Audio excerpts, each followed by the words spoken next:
4000 feet by QNH 1008, initial level 65.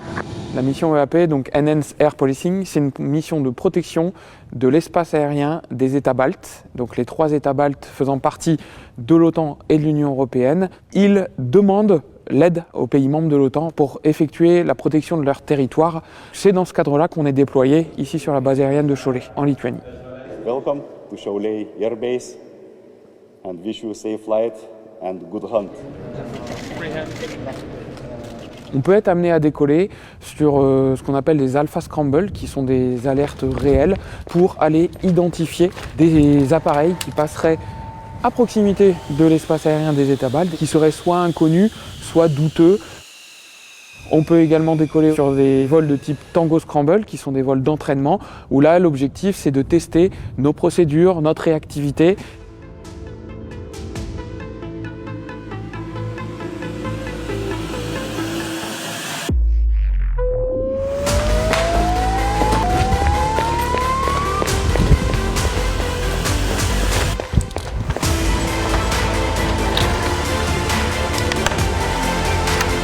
C'est bon pour moi.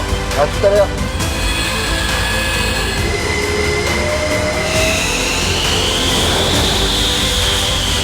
Stop lâcher des freins, passe combustion enclenchée. Les 2 PC sont branchés.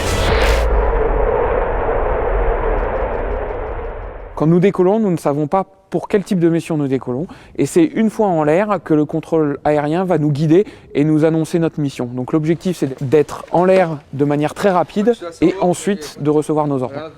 On est bien firmé. Le principal changement par rapport à une mission classique, c'est qu'on doit faire un tour pilote le matin sur l'avion, donc contrôler l'armement, etc., pour qu'on puisse partir le plus rapidement possible dans la journée dès qu'il y a une alerte.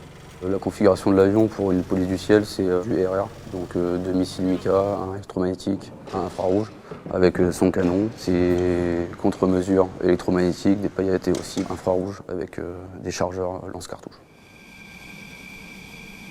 Ce qui change par rapport à une permanence opérationnelle que l'on tiendrait en France, c'est déjà l'environnement hivernal est très froid. Néanmoins, on a bien vu lors des premiers vols que ça ne posait aucun souci. C'est juste une habitude à prendre.